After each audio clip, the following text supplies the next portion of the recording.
তাৰপিছত মই ক'লোঁ যে মই দুটা প্ৰশ্নৰ উত্তৰ দি পেলাই ক'লোঁ যে মই আৰু প্ৰশ্নৰ উত্তৰ নিদিওঁ, মোৰ গাড়ী যাবগৈ, কাৰণ আপোনালোকে আমাক 10 বজাত মাতিছিল কিন্তু আহিছে 3 বজাত, মই যাম, মোক ডকুমেণ্টখিনি দিয়ক। মই 1960 চনৰ ৰাইটিং পাইছোঁ, বঙালী মানুহ বিলাকক জুই লগাই দি ইয়াৰ পৰা খেদি দিয়া হৈছিল। ইয়াতে আমাৰ মানুহবিলাক বৰ জেদী মানুহ আছিল, মানে অভি ডেকাৰ নিচিনা, শাস্তি ডেকাৰ নিচিনা, মৌদাদাৰৰ দৰে, শৰৎ পাটোৱাৰীৰ দৰে মানুহবিলাক সাংঘাতিক জেদী, আমি কিয় নোৱাৰিম। এই হাজো ছয়গাঁও এইবিলাকৰ পৰা এই মিঠা আলু, ডাঙৰ ডাঙৰ মিঠা আলু এইবিলাক আনি বজাৰত মেলিছিল, 8 কিলো, তাকে নি খাইছিল মানুহবিলাকে, খাব লগা হৈছিল কাৰণ চাউল পাবলৈ নাই।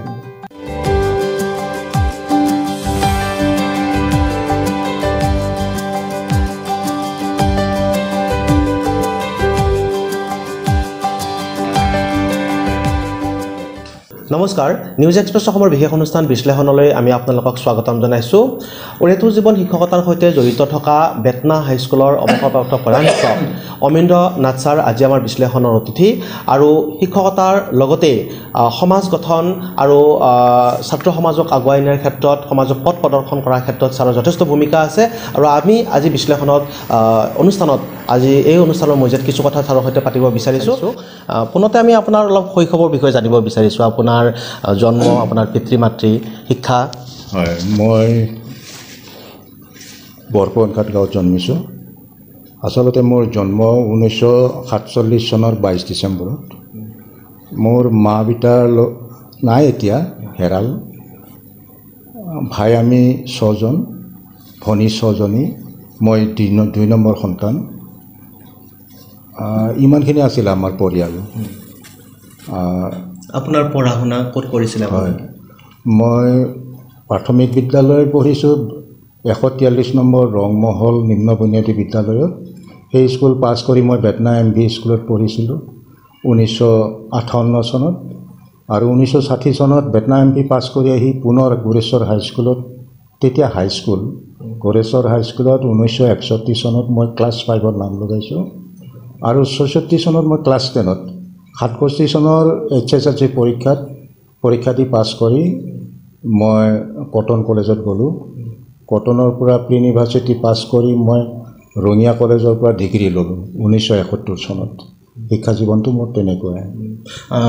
আপোনালোকে যেতিয়া ইয়াতে পঢ়া শুনা কৰিছিল, আপুনি যিহেতু ৰংমহলতে পঢ়া শুনা কৰিছিল, আপুনি লগ পোৱা আপোনাৰ শিক্ষাগুৰু সেই সময়ৰ কথা মনত পৰে নেকি কিবা? হয়, মনত পৰে। গোৰেশ্বৰ অঞ্চলত কেইজনমান বিশেষ শিক্ষাগুৰু আছিল,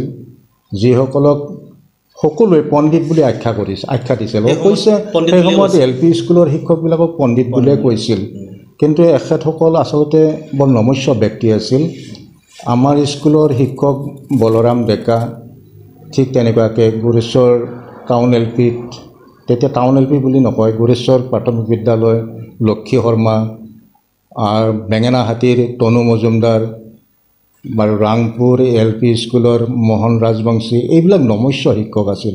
আমি তেনেকুৱা এজন শিক্ষকৰ তলতে পাঠ গ্ৰহণ কৰিছিলোঁ, শিক্ষা গ্ৰহণ কৰিছিলোঁ। তেখেতৰ বিশেষত্বটো এনেকুৱা আছিলে, খুব খঙাল আছিল, মানে পঢ়িব নোৱাৰিলে খুব খং দেখুৱাই ল'ৰা ছোৱালীক। অৱশ্যে তেতিয়া বেট দিয়াটো এটা যেন এটা নিত্য নৈমিত্তিক হেৰি আছিল, আৰু তেখেত খুব কোবাইছিল ল'ৰা ছোৱালীক। সেই ভয়তে বহুত ল'ৰা ছোৱালী পঢ়া এৰিছিল। এইটো তেখেতৰ দোষেই আছিল নে গুণেই আছিল ক'ব নোৱাৰোঁ, কিন্তু ল'ৰা ছোৱালীক ইমান মৰম কৰিছিল যে প্ৰত্যেকৰ ঘৰে ঘৰে গৈ ল'ৰা ছোৱালীবিলাকৰ খা খবৰ লৈছিল, ল'ৰা ছোৱালীবিলাকক পঢ়াবৰ কাৰণে মাক বাপেকক কৈছিল। তেনেকুৱা এটা কথা মোৰ মনত পৰে। মই তেতিয়া 3য় শ্ৰেণীত LP স্কুলত ক খ মানে প্ৰথম, দ্বিতীয়, তৃতীয় শ্ৰেণীতে শিক্ষা শেষ হৈছিল। 3য় শ্ৰেণীৰ বৃত্তি পৰীক্ষা। মোক যাই পিতাৰ ওচৰত তেওঁ কৈছিল, পিতাক আজালা বুলি মাতে, এই আজালা, ইয়াক বৃত্তিত নপঠাওঁ, ই বেয়া হয়, পঢ়িব নোৱাৰে। মই বোলো না, মই বৃত্তিত যাম। মোৰ আক্ৰোশ, তাৰমানে একচুৱেলি মোক উৎসাহ দিবলৈহে গৈছিল, মোক ভিতৰুৱাকৈ হেৰি কৰিবৰ কাৰণেহে গৈছিলে, মোক পৰীক্ষা কৰিবৰ কাৰণে। ছাৰে তেনেকৈ ছাৰ বুলি কোৱা নাছিলোঁ, আমি আটা বুলিয়ে মাতিছিলোঁ। তেনেকৈ পিছত লাষ্টত কৈছে মই তোক হেৰি কৰিব আহিছিলোঁ, পৰীক্ষা কৰিবৰ কাৰণে আহিছিলোঁ, তই আচলতে কিমান মনোযোগী এই পৰীক্ষাটোৰ কাৰণে। এনেকুৱা ব্যক্তি আছিল মানুহজন, বৰ নমস্য ব্যক্তি। মই তেখেতক এতিয়াও কৰোঁ আৰু প্ৰায় কথা প্ৰসংগত মই কওঁৱেই, এইসকল শিক্ষাগুৰুৰ শিক্ষা আমি কিমান ল'ব পাৰিলোঁ ক'ব নোৱাৰোঁ, কিন্তু আদৰ্শবিলাক বৰ পালনীয় আছিল, বৰ মানে পালন কৰিবলগীয়া আছিল। সেই সময়ৰ শিক্ষাগুৰুৰ কথা আপুনি কৈছে। আমি বৰ্তমানৰ শিক্ষকতা জীৱনৰ আপোনাৰ যি আপুনি প্ৰাক্তন শিক্ষক হিচাপে আপুনি অৱসৰ লৈছে বেতনা হাইস্কুলৰ পৰা প্ৰধান শিক্ষক হিচাপে, আপুনি বেতনা হাইস্কুলৰ এটা চিনাকি এটা আছে, আপোনাৰ অমীন্দ্ৰ ছাৰ বুলি ক'লে বেতনা হাইস্কুলৰ যথেষ্ট ছাত্ৰসকল আছে, আমাক এতিয়াও কয় যে আপোনাক যথেষ্ট শ্ৰদ্ধা কৰে। আপোনাৰ কি মনত পৰে বেতনা হাইস্কুলৰ? এইখিনি কথা কোৱাৰ আগে মই আৰু এটা কথা ক'ব লাগিব। মই তাৰপিছত বেতনা এমভিত গ'লোঁ। বেতনা এমভিৰ গৰ্গ ডেকা ছাৰ এজন আদৰ্শ শিক্ষক। তাৰপিছত গৌৰেশ্বৰ হাইস্কুলত আহিলোঁ। গৌৰেশ্বৰ হাইস্কুলত লক্ষী চক্ৰৱৰ্তী ছাৰ, আমাৰ মজামিল আলী ছাৰ, আফাজুদ্দিন খণ্ডাকাৰ ছাৰ আৰু ইফাল পূৰ্ণ শৰ্মা ছাৰ হেডমাষ্টাৰ, এইসকল ব্যক্তিক আমি আদৰ্শ হিচাপে ল'লোঁ। মানে এনেকুৱা ব্যক্তিত্ব আছিলে। হয়, মানুহৰ কেতিয়াবা ভুল হয়, পূৰ্ণ শৰ্মা ছাৰৰ এটা ব্যক্তিগত ভুল হ'ল আৰু সেই ভুলটোৰ কাৰণে তেখেতে বহুত কষ্ট পাব লগাও হ'ল, কিন্তু শিক্ষক হিচাপে মানিব লাগিব তেখেত এজন বৰ আদৰ্শৱান শিক্ষক আছিলে। গতিকে এইসকল শিক্ষকৰ ছত্ৰছায়াত থাকি কলেজতো ঠিক তেনেকুৱা মোৰ কেইজনমান বৰ আদৰ্শ শিক্ষক আছিলে। কটন কলেজত মই দিলীপ বৰুৱা ছাৰক পাইছিলোঁ। মই পিছফালৰ পৰা সেৱা লওঁ তেখেতক। ইমান ভদ্ৰ, ইমান জেণ্টেল, ইমান জানা মানুহ। ৰঙিয়া কলেজত গদাধৰ ফাটৱালী ছাৰ, বীৰেন বৰদলৈ ছাৰ, মানে এইসকল ব্যক্তিৰ কথাবিলাক ক'বলৈ এতিয়া আমাৰ নিজকে লাজ লাগে। আমি আচলতে তেখেতসকলৰ যোগ্য ছাত্ৰ হ'লেনে নহ'লোঁ, মানে নিজকে বৰ দুৰ্বল ভাৱ হয়। এইসকল ব্যক্তিৰ আদৰ্শবিলাকক লৈ ছাত্ৰ অৱস্থাৰ পৰা মই শিক্ষক হোৱাৰ বৰ ইচ্ছা আছিল আৰু এই ইচ্ছা পূৰণ কৰাৰ কাৰণে 1971 চনত আমি বেতনা হাইস্কুল প্ৰতিষ্ঠা কৰিলে সেই অঞ্চলৰ মানুহে, আৰু আমাক দুজন শিক্ষক, মোক আৰু শংকৰলাল ভৌমিক, আমি দুজনো ক্লাছ ফ্ৰেণ্ড, তাৰমানে ক্লাছমেট। সি কটনৰ পৰা ডিগ্ৰী ল'লে, মই ৰঙিয়াৰ পৰা ডিগ্ৰী ল'লোঁ। তেতিয়া আমি টেষ্ট দি আহিছোঁ থাৰ্ড ইয়াৰত। ৰাইজে আমাক শিক্ষক হ'বলৈ ক'লে যে বেতনাত এখন স্কুল হ'ব। এই যে কলেজত পঢ়ি আছিলোঁ, তেতিয়া আমাক যেতিয়া আমি বিদায় লৈ আহোঁ কলেজৰ পৰা, ইজনে সিজনে কোৱাকৈ কৰে, কোনোবাই কিবা হ'ব। মোক কিন্তু বহুত মানুহে কৈছিল তই মাষ্টৰ হ'বি। মোৰতো এইটো সৰুৰ পৰাই মন, মোৰ ছাৰ হ'বলৈ বৰ মন, মানে শিক্ষক হ'বলৈ বৰ মন। আৰু তেনেকৈ 1971 চনৰ পৰা শিক্ষক হ'লোঁ। তেতিয়া ডিগ্ৰী 71 চনত এপ্ৰিল মাহত আমি পৰীক্ষা দিলোঁ, কিন্তু মানে BA পাছ নকৰাতে শিক্ষক হৈ সোমাইছোঁ দুয়োজনে। তাৰপিছত BA পাছ কৰাত মোৰ শংকৰলাল ভৌমিক টংলা মডেল হাইস্কুললৈ গ'ল আৰু মই থাকি গ'লোঁ। 1972 চনত মই মানে চাকৰি এটা পাইছিলোঁ। মই ইণ্টাৰভিউ দিছিলোঁ, গুৱাহাটীৰ এক্সচেঞ্জত ইণ্টাৰভিউ হৈছিলে, NSS ডিপাৰ্টমেণ্টত, শ্বিলঙৰ পৰা আহিছিল। আমি 26জন কেণ্ডিডেট আছিলোঁ, 4টা পোষ্ট আছিলে। মই চিলেক্ট হৈ গ'লোঁ। মই কিন্তু খুব ভাল প্ৰশ্ন উত্তৰ দিব পৰা বুলি মই ভবা নাই, কিন্তু মই এটা তেখেতসকলৰ দুৰ্বলতা এটা প্ৰকাশ কৰি দিলোঁ। আমাক মাতিছিল 10:30 বজাত উইদাউট ফেইল, কিন্তু তেওঁলোক আহিছে 3 বজাত ইণ্টাৰভিউ ল'বলৈ। আমি ৰৈ থাকিলোঁ। ক'ত হৈছিলে ইণ্টাৰভিউ? এইটো গুৱাহাটীৰ এই এমপ্লয়মেণ্ট এক্সচেঞ্জত। তাৰপিছত মই ক'লোঁ যে মই 2টা প্ৰশ্ন উত্তৰ দি পেলাই ক'লোঁ যে মই আৰু প্ৰশ্ন উত্তৰ নিদিওঁ, মোৰ গাড়ী যাবগৈ, কাৰণ আপোনালোকে আমাক 10 বজাত মাতিছিল কিন্তু আহিছে 3 বজাত। মই যাম, মোক ডকুমেণ্টখিনি দিয়ক। সেয়া নেকি মোৰ কোৱালিফিকেশ্যন। মোক বাহিৰলৈ আহি পেলাই ক'লে যে সেইদিনা আছিল শুক্ৰবাৰ, সোমবাৰে ইয়ালৈ আহি এপইণ্টমেণ্ট লৈ যাব। কিন্তু মোক নকওঁ, মই অলপ পইচা বিচাৰিছিল, 300 টকা বিচাৰিছিল। মই বোলো ছাৰ মই পইচা দি চাকৰি নকৰোঁ। মোৰ এটা আইডিঅ'লজি আছিল, মোৰ যদি যোগ্য হওঁ মই যোগ্যতাৰে ল'ম, মই পইচা দি নিকিনো। তাৰপিছত ক'লে নহয়, ভুল নকৰিবা, তুমি আহি যাবা। আহি ছাৰক সুধিলোঁ, গৰ্গ ডেকা ছাৰক, MP হেডমাষ্টাৰ ছাৰে ক'লে যদি তুমি যোৱা স্কুলখনৰ ল'ৰা ছোৱালীখিনিক চাৰ্টিফিকেট দি যোৱা, এবছৰ মাত্ৰ বয়স হৈছে। মই বোলো মই গ'লেই যদি স্কুল ভাঙি যায় তেওঁ তেনেকৈ ক'লে যে স্কুল ভাঙি যাব তুমি গ'লে কোন আহিব মাষ্টৰ নাপায় ইয়াত কাৰণ ডিগ্ৰী পাছ কৰা ল'ৰা এটাও নাই ডিগ্ৰী পাছ কৰা গুৰেশ্বৰত ল'ৰা নাই আমি তেতিয়া আমি দুটাই ওলাইছোঁ এইখিনিত হৰি ডেকা তেতিয়াও ওলোৱা নাই নিৰঞ্জন বিশ্বাস ওলোৱা নাই গতিকে শিক্ষক পাবলৈ নাই মই ক'লে যে স্কুল ভাঙি যাব তুমি যদি যোৱা ল'ৰা ছোৱালীকেইটাক চাৰ্টিফিকেট দি যোৱা এইটোৱে হ'ল মোৰ মানে মনত আঘাত কৰা কথা মই গ'লে যদি স্কুল ভাঙে ৰাইজৰ আশা যদি ময়ে ভংগ কৰোঁ তেনেকুৱা হ'লে মই নাযাওঁ ছাৰ বুলি ক'লোঁ পিতাক ক'লোঁ মই নাযাওঁ দে পিতায়ো মোক পইচা দিব নোৱাৰোঁ বুলি কৈছিল মই নাযাওঁ দে তাৰ পৰা মই ৰৈ গ'লোঁ আৰু মনত এটা ভাবিলোঁ জীৱনত এটাই কাম কৰিম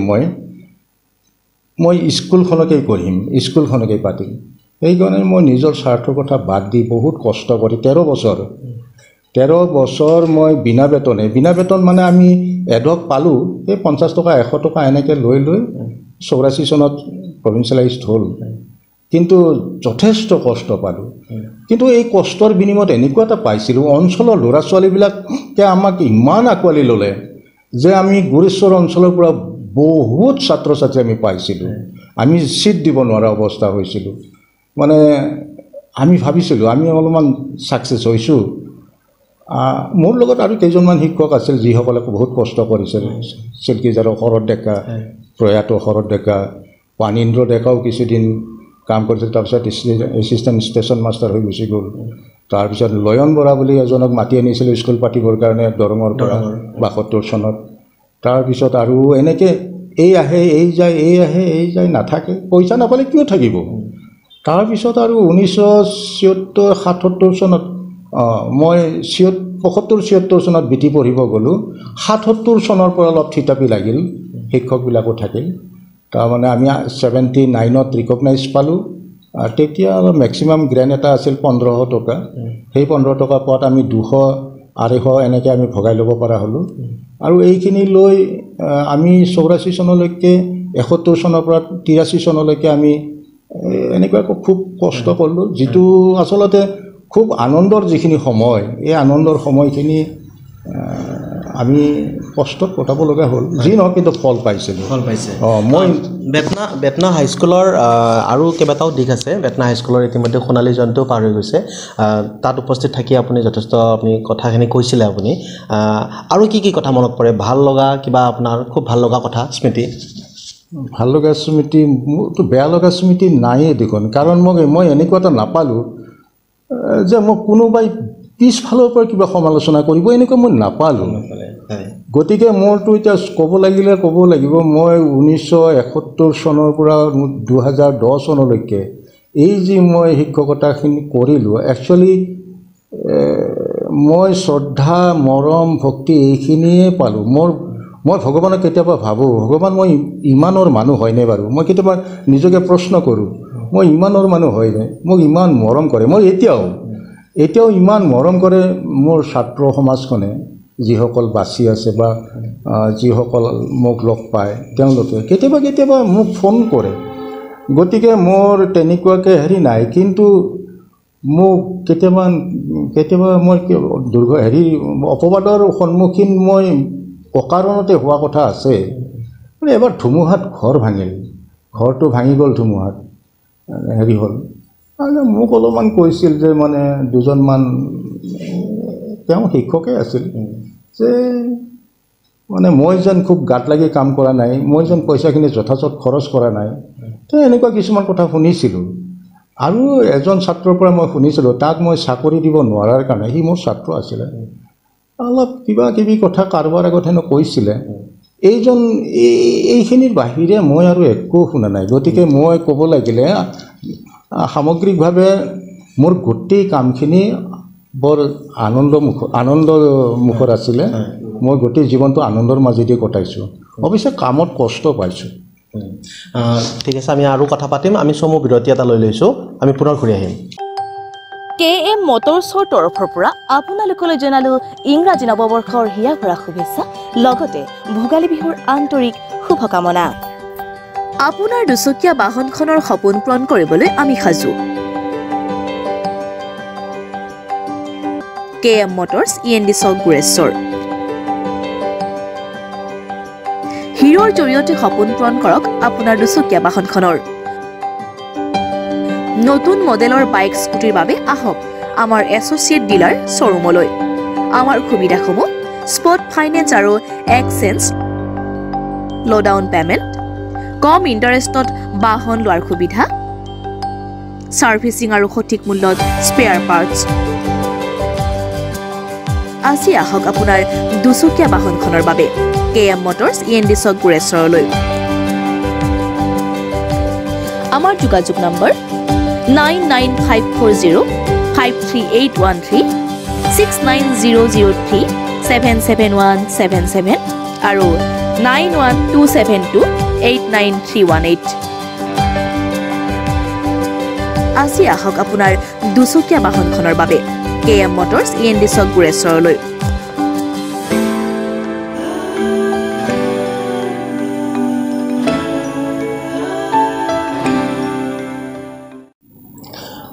বিশ্লেষণলৈ আমি পুনৰ উভতি আহিছোঁ আমি কথা পাতি আছোঁ শ্ৰদ্ধাৰ শিক্ষাগুৰু অমীন্দ্ৰনাথ ছাৰৰ সৈতে আমি আৰু এটা কথা জানিব বিচাৰিছোঁ আপুনি শিক্ষকতা লগত আপুনি জড়িত আৰু আপুনি কৈছে যে শিক্ষকেই হ'লোহেঁতেন যদি শিক্ষক নহ'লহেঁতেন আপুনি কি হ'লহেঁতেন বা কি হোৱাৰ মন গ'লহেঁতেন আপোনাৰ সেইটো মইতো আগতেই ক'লোঁ 1972 চনত মই NSS এটা চেণ্ট্ৰেল চাকৰি পাইছিলোঁ কিন্তু শিক্ষক হোৱাৰ আশাত মই 13 বছৰ বনবাস খাটি সেই চাকৰিৰ মই এৰিলোঁ আচলতে আৰু ঠিক তেনেকৈ মই 1969 চনত ENDত আমাৰ গুৰেশ্বৰ ইৰিগেশ্যনত ইণ্টাৰভিউ দিছিলোঁ মোৰ মানে এনেকুৱা লাগিলে যেন মানে আমি যিবিলাকৰ আমাৰ কেৰিয়াৰ ভাল সেইবিলাক যেন চাকৰি নাপাওঁ আৰু কেৰিয়াৰ বেয়াবিলাকে চাকৰি পায় মোৰ বাকী হেৰিত নাই একচুৱেলি মই শিক্ষক হ'বলৈ বৰ মন যদি নহ'লোহেঁতেন তেনেহ'লেতো কিবা এটা কৰিব লাগিলেহেঁতেন কি হ'ল ভাগ্যত কি আহিলেহেঁতেন মই ক'ব নোৱাৰোঁ আপুনি হয়তো কিবা বেলেগ এটা কৰ্মব্যস্ত হৈ থাকিলেহেঁতেন কিন্তু শিক্ষক হোৱাৰ কাৰণে আপুনি সমাজলৈ যিখিনি দিব পাৰিছে বা আপোনাৰ পৰা যিমানখিনি ল'ব পাৰিছে এইখন সমাজে সেইটোৰ পৰা হয়তো বঞ্চিত হ'লহেঁতেন আমি আৰু কথা পাতিম আপোনাৰ সৈতে শিক্ষকতা জীৱনৰ সৈতে জড়িত থকাৰ উপৰিও আপুনি গুৰেশ্বৰ অঞ্চলৰ বিভিন্ন অনুষ্ঠান প্ৰতিষ্ঠানৰ সৈতে আপুনি জড়িত আমি কেইবাটাও অনুষ্ঠানৰ নাম ইতিমধ্যে জানো আপোনাৰ মুখেৰে শুনিব বিচাৰিছোঁ আপুনি ক'ত ক'ত কেনেকৈ জড়িত হৈছিলে মই গুৰেশ্বৰ শাখা সাহিত্য সভাৰ প্ৰথম ছেক্ৰেটাৰী হৈছিলোঁ 1978 চনত তাৰপিছত মই অসম আন্দোলনৰ গোটেই সময়ছোৱা মই তেনেকুৱাকৈ গৈছিলে আৰু তেতিয়া তাৰপিছতে মই সভাপতিও হ'লোঁ সাহিত্য সভা গুৰেশ্বৰ শাখা সাহিত্য সভাৰ লগত মই খুব ওতঃপ্ৰোতভাৱে জড়িত আছিলোঁ তাৰপিছত গুৰেশ্বৰ আঞ্চলিক ক্ৰীড়া সন্থাৰ মই সভাপতিও হৈছিলোঁ এটা সময়ত আৰু বেতনা শিক্ষা আৰু কৃষি উন্নয়ন সংঘৰ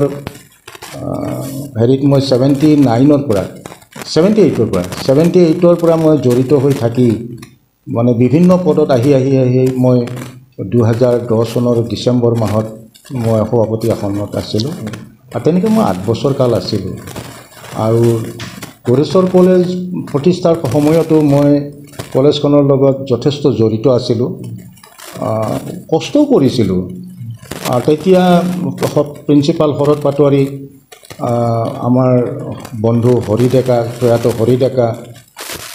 এই আৰু বেনু ডেকা আমি এনেকৈ কিছুমান কলেজখনৰ খুব লাগি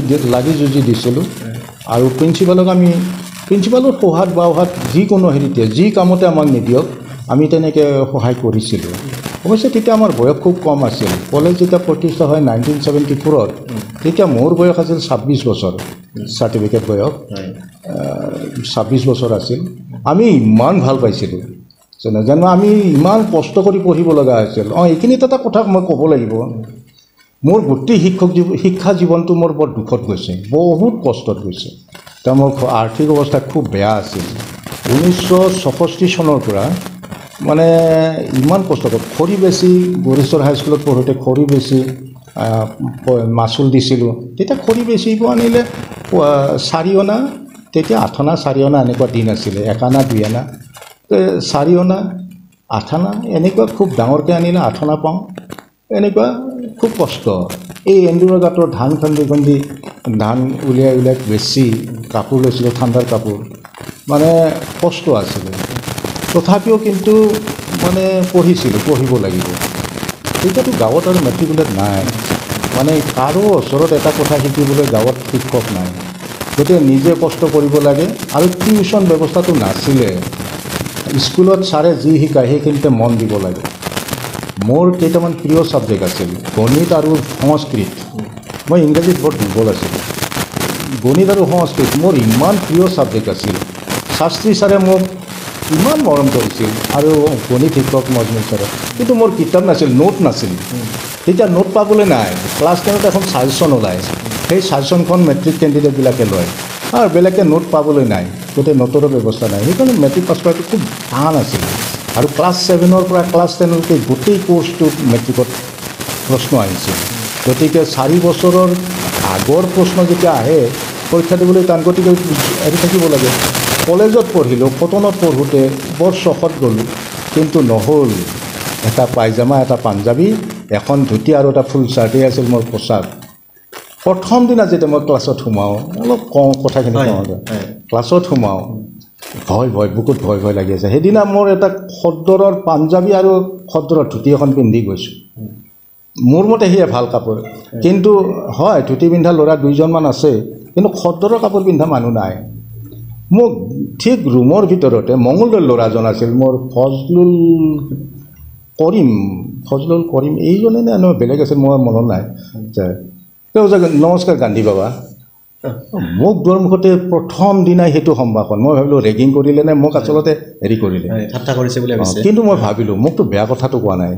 নমস্কাৰ দিছে, গান্ধী বাবাৰ হেৰি কৰি, ঠিক আছে। মই নমস্কাৰ দি ৰুমত গ'লোঁ। কোনো দিনে মই কটনৰ ফাংচন চাবলৈ আহিব পৰা নাই, মোৰ লাজ লাগে, মোৰ কাপোৰ নাই, পোচাক নাই, ক'তো ফুৰিবলৈ যোৱা নাই। এই পঢ়োতে পৰা 5 বিঘা মাটি বন্ধক গ'ল, আৰু 1967-68 চনত আমাৰ এইটো অঞ্চলত দুৰ্ভিক্ষ। মোৰ আৰু মিছা হৈ গ'ল। আৰু মই মাত্ৰ সেই জুলাইত এডমিশ্যন লৈছোঁ, জুলাইৰ পৰা ডিচেম্বৰলৈকে 800 টকা খৰচ কৰিছোঁ। সেই দিনত মই 800 টকা, অৱশ্যে মাটি এবিঘা বন্ধক দি থ'লে খুব বেছি 150 টকা পায়, 100 টকা 150 টকা। গতিকে 800 টকা খৰচ কৰি ঘৰত যেতিয়া দুৰ্ভিক্ষ হ'ল 68 চনত, তেতিয়া পিতাই ক'লে বোলে তই আৰু পঢ়িব নালাগে, মই নোৱাৰোঁ পঢ়াব। এই গোৰেশ্বৰৰ শৰৎ দত্ত ঠিকাদাৰ, অনুপম দত্তৰ দেউতাক, তেতিয়া এই শুক্লা ইৰিগেশ্যনৰ সেই কেনেলত বন জাপা কাম হেৰি কৰিছিল। তেখেতৰ তলত মই এমাহ লেবাৰ হৈছোঁ,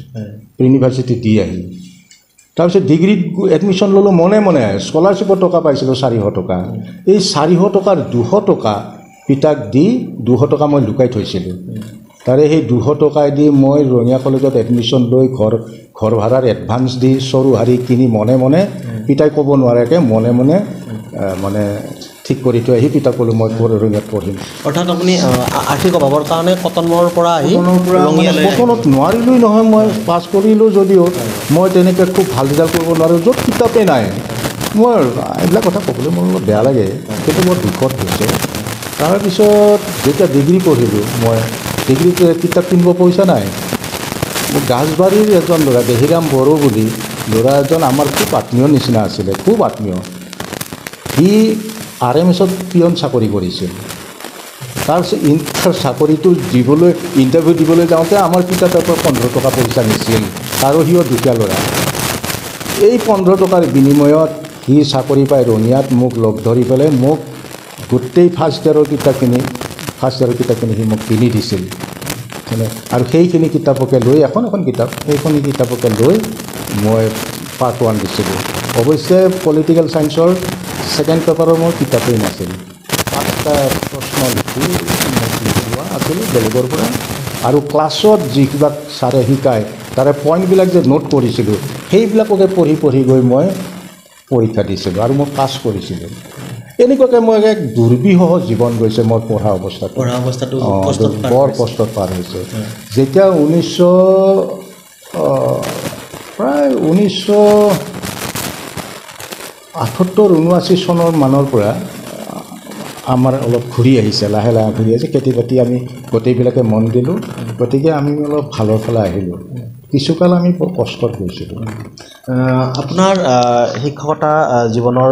লগতে আমি এটা কথা জানিব বিচাৰিছোঁ, আপোনাৰ প্ৰিয় ছাত্ৰ, আপুনি বহুত ছাত্ৰ পাইছে, আপোনাৰ প্ৰিয় ছাত্ৰ কাক মনত পৰে? এইটোতো বৰ ডাঙৰ প্ৰশ্ন। আপুনি বহুত ছাত্ৰ লগ পাইছে মোৰ সঁচাকৈ মোৰ এইটো প্ৰশ্নৰ উত্তৰ দিবলৈ মই বহুত টান হ'ব কাৰণ আপোনাৰ আটাইখিনিয়ে আপোনাৰ প্ৰিয় ছাত্ৰ যিহেতু আপুনি প্ৰিয় শিক্ষক মানে মোৰ প্ৰিয় ছাত্ৰ তথাপিও লেখত ল'বলগীয়া কোনো ছাত্ৰ থাকে এতিয়াৰ কথা হ'ল কেৱলটো আৰু পৰীক্ষা ৰিজাল্ট বা ডাঙৰ চাকৰি কৰা কেইজনকে আমি ভাল বুলি ক'লে নহ'ব প্ৰিয় বুলি ক'লে নহ'ব কিন্তু মই যেতিয়া প্ৰথম স্কুল পাতিছিলোঁ প্ৰথম বেচত আলপনা চৰকাৰ এই মানে ধূপধৰা কলেজৰ পৰা ৰিটায়াৰ্ড কৰিলে দিকালি মহাবিদ্যালয় তেওঁ নগাঁও গাৰ্লছ কলেজৰ পৰা ডিগ্ৰীত মেজৰ অসমীয়া মেজৰত তেতিয়া অনাৰ্ছ আছিলে অনাৰ্ছত ফাৰ্ষ্ট পজিশ্যন লৈছিলে তেতিয়া অলপমান গৌৰৱ বোধ কৰিছিলোঁ এনেকুৱা ছাত্ৰ ছাত্ৰীবিলাকক খুব মৰম লাগে মনত পৰে যে স্কুলৰ গৌৰৱ তেতিয়া মই সাহিত্যৰ এটা ডেফিনেশ্যন দিছিলোঁ ক্লাছ 9 পঢ়োঁতে তাই মহিম বৰা ছাৰক সেই প্ৰশ্নটো ছাৰে বোলে সুধিছিল সাহিত্য কাক বোলে সেই ডেফিনেশ্যনটো কৈ দিছিল দিওঁতে সুধিছিল কোনে শিকাইছে তোমাক এইটো ডেফিনেশ্যন তাৰমানে সেই ডেফিনেশ্যনটো ছাৰৰে ডেফিনেশ্যন ময়ো ইউনিভাৰ্চিটিৰ পৰা আনি তাইক শিকাইছিলোঁ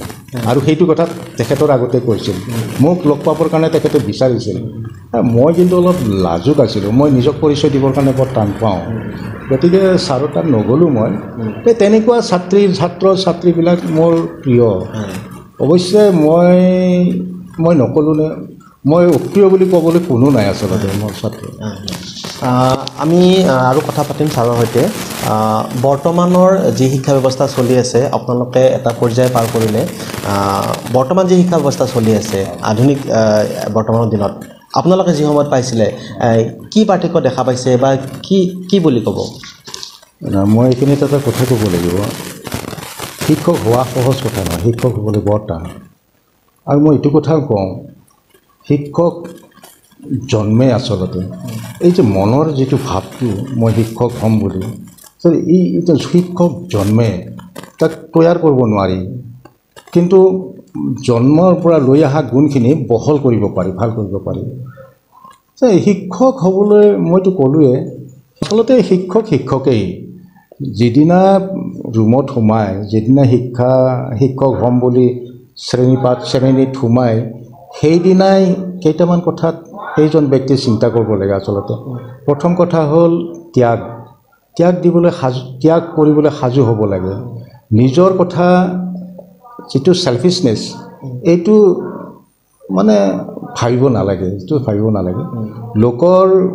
লোকৰ উন্নতি কৰিব পাৰিলে যিটো আনন্দ আহে সেই আনন্দটো পাবৰ কাৰণে চেষ্টা কৰিব লাগে আৰু শিক্ষক এইটো কথা ভাবিব লাগে এখন সমাজ শিক্ষকৰ ওপৰত বৰ নিৰ্ভৰ কৰে যদি শিক্ষকে এটা জেনেৰেশ্যনক চেছ কৰি দিব পাৰে আৰু বহুত উন্নতি কৰি দিব পাৰে গতিকে যদি শিক্ষাদান দিওঁ বুলি কুশিক্ষা দিয়ে বা শিক্ষাদান দিবলৈ যদি যত্ন নকৰে বা কেৱল নিজৰখিনিৰ ওপৰতে ব্যস্ত থাকে তেনেকুৱা হ'লে সন্মুখত থকা ছাত্ৰ ছাত্ৰীবিলাকে ভাল শিক্ষা নাপায় আৰু তেওঁলোকে সমাজত ভাল মানুহ হ'ব নোৱাৰে যদি সমাজত ভাল মানুহ হ'ব নোৱাৰে তেনেকুৱা সমাজ নষ্ট হ'ব গতিকে সদায় শিক্ষকে সমাজখন কেনেকৈ ভাল কৰিম তাৰ কাৰণে যিবিলাক আমাৰ ছাত্ৰ ছাত্ৰী ভৱিষ্যতৰ নাগৰিক তেওঁলোকক কেনেকৈ আমি সৎ শিক্ষাৰে বা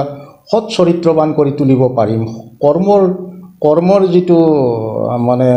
মূল্য এইটো কেনেকৈ শিকাব পাৰিম এই কথাবিলাক শিক্ষকৰ হেৰিত পৰে কেৱল পাঠদান কৰিলেই শিক্ষক নহয় পাঠদানটো সকলোৱে কৰিব পাৰে কিন্তু তেওঁৰ আচাৰ ব্যৱহাৰ মাত কথা চলন ফুৰণ মানে সকলোকেইটা দিশত তেওঁ খুব সাৱধান হ'ব লাগে কাৰণ ল'ৰা ছোৱালীবিলাকে সেইবিলাক অনুসৰণ কৰে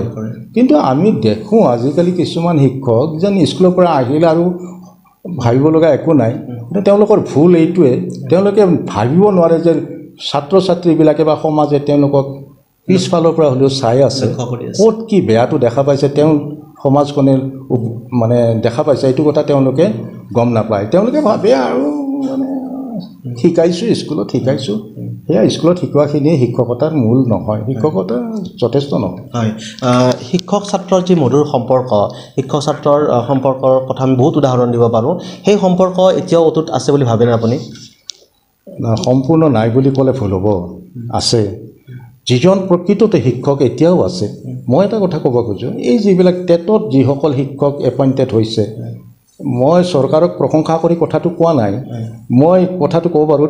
তেখেতসকলৰ যিটো চিলেকশ্যন হৈছে তেওঁলোকৰ সেই ল'ৰা ছোৱালীখিনিৰ বেছি সংখ্যক কিন্তু ভালকৈ শিকাবৰ কাৰণে বৰ যত্ন বৰ ইচ্ছা কিন্তু সেই বুলি ইটো নহয় যে তেওঁলোকৰ মাজতো অৱহেলা কৰা শিক্ষক নাই এনে নহয় কিন্তু তেওঁলোকক ভাল শিক্ষা দান দিবৰ কাৰণে তেওঁলোকক চৰকাৰে কিছুমান সুবিধা দিব লাগে যেনে তেওঁলোকে যাতে নিজৰ পৰিয়ালৰ কথা চিন্তা কৰি দুচিন্তাত ভুগিব লগা নহয় তেওঁলোকে যেন মানে ঘৰৰ সদায় ঘৰৰ যত্ন লৈও অন্যৰ যত্ন ল'ব পাৰে এনেকুৱা এটা পৰিৱেশৰ মাজত যদি তেওঁলোকক শিক্ষকতা কৰিব দিয়া যায় মোৰ মতে ভাল হ'ব কিন্তু এটা কথা আছে সম্পৰ্ক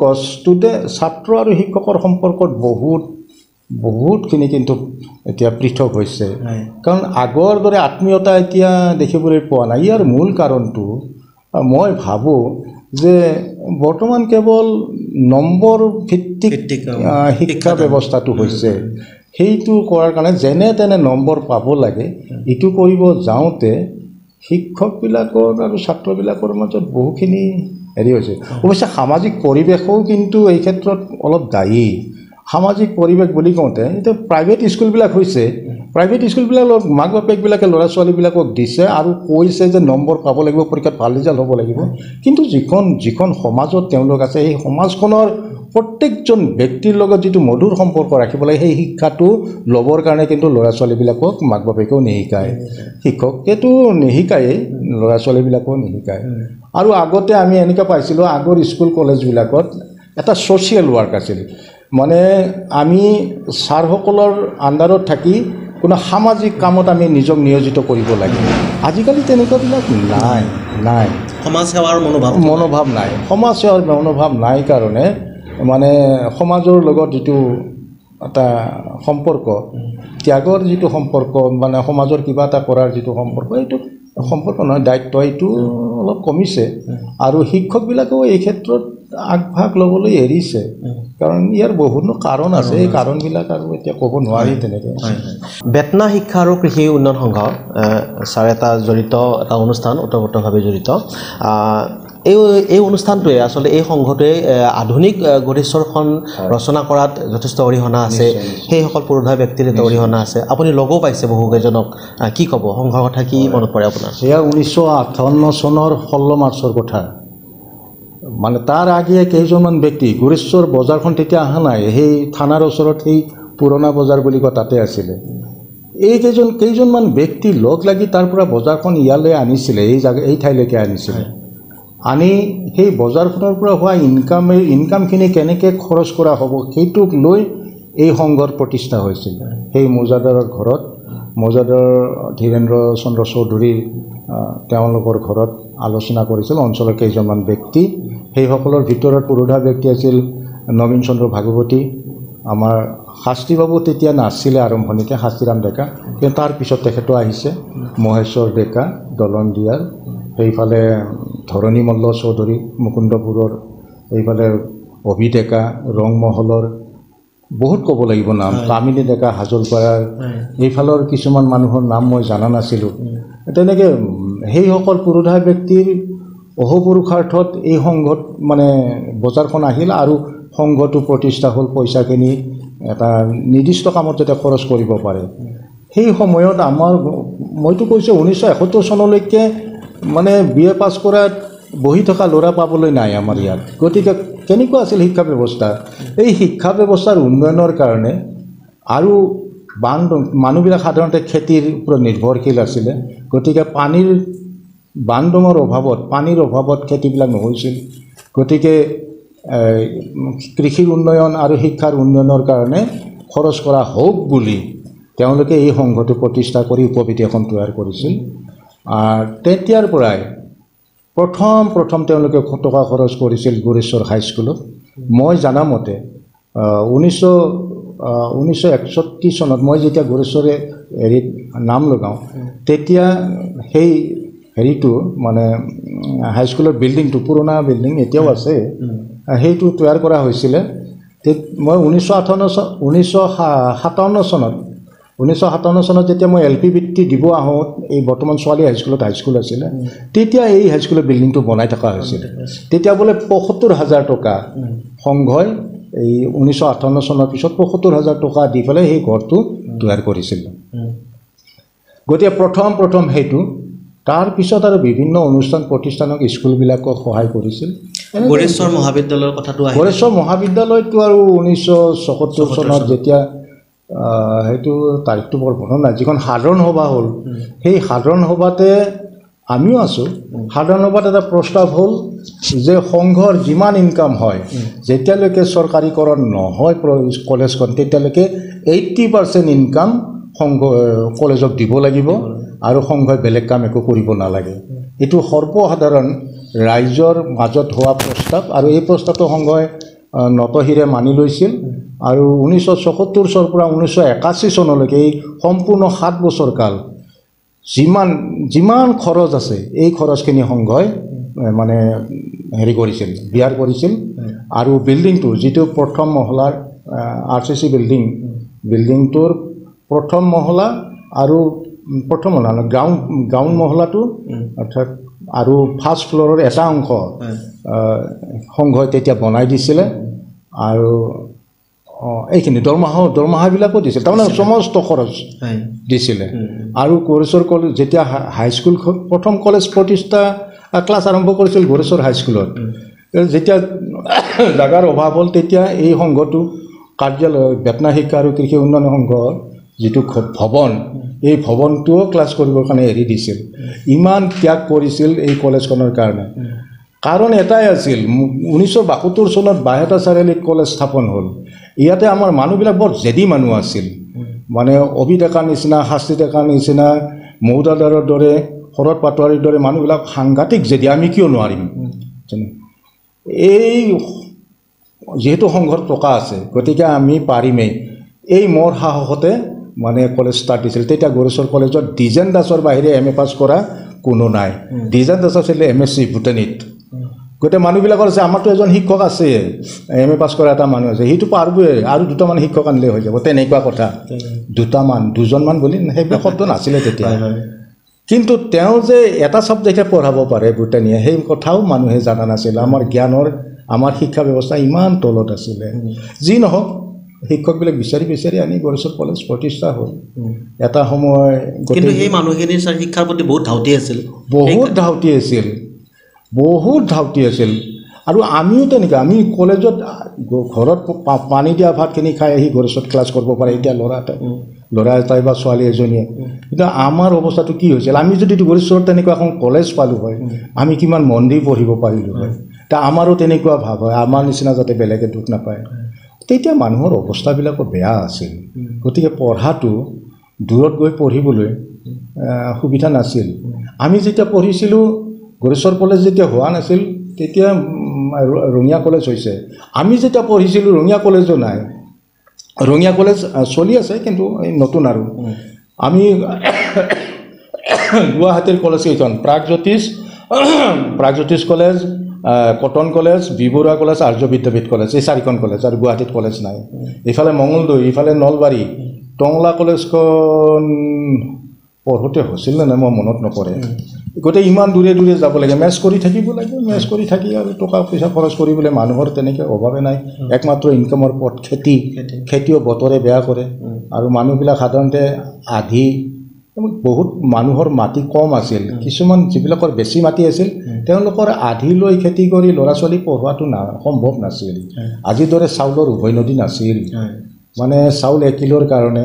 মই এটা কথা ক'ব লাগিব 1968 চনত যেতিয়া দুৰ্ভিক্ষ হ'ল তেতিয়া দক্ষিণ ফালৰ পৰা এই হাজো ছয়গাঁও এইফালৰ পৰা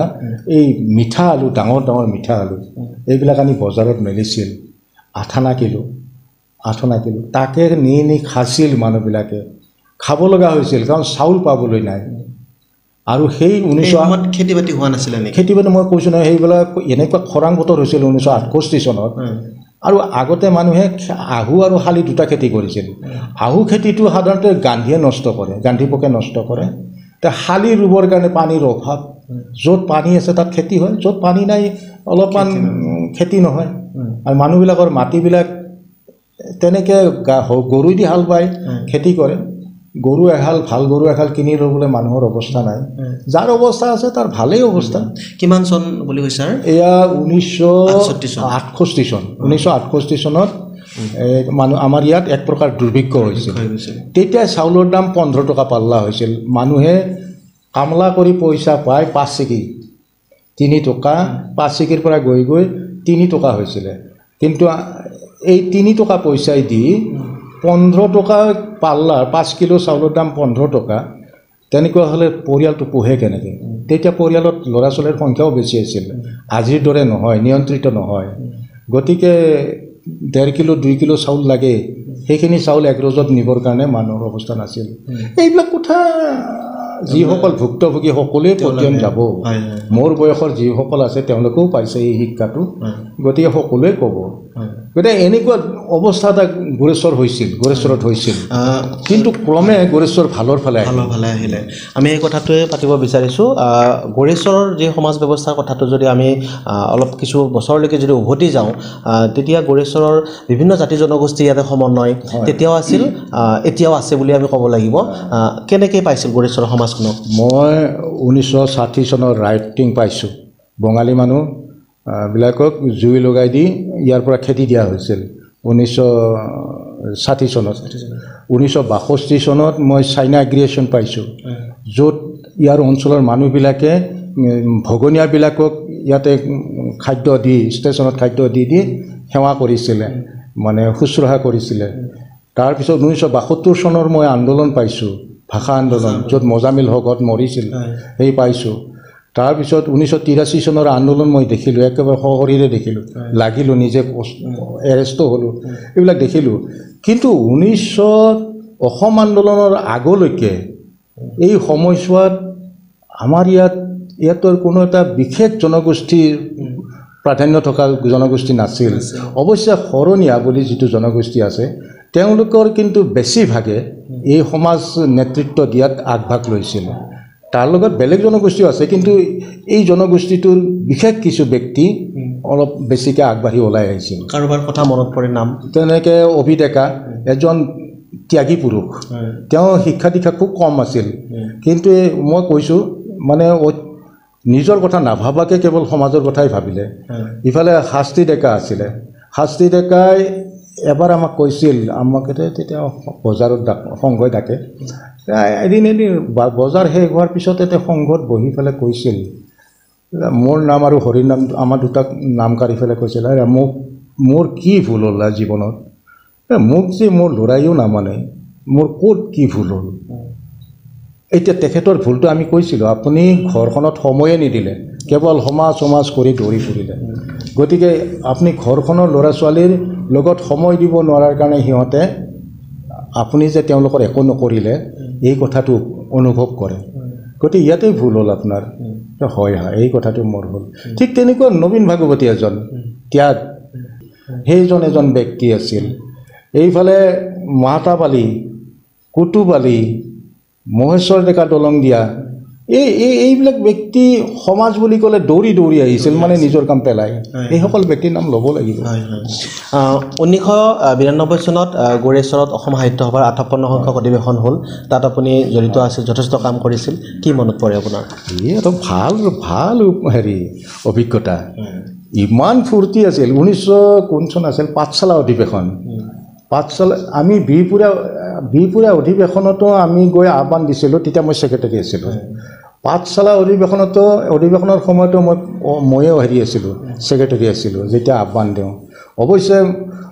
মই অলপ বয়সত সৰু আছিলোঁ কাৰণে বয়সত ডাঙৰবিলাকে যায় শৰাই চৰাই দি আহ্বান দিছিল আৰু গোৰেশ্বৰক 1992 চনৰ এই অধিৱেশনখন দিছিল অসম সাহিত্য সভাই ভাল অভিজ্ঞতা আছে আমাৰ মানে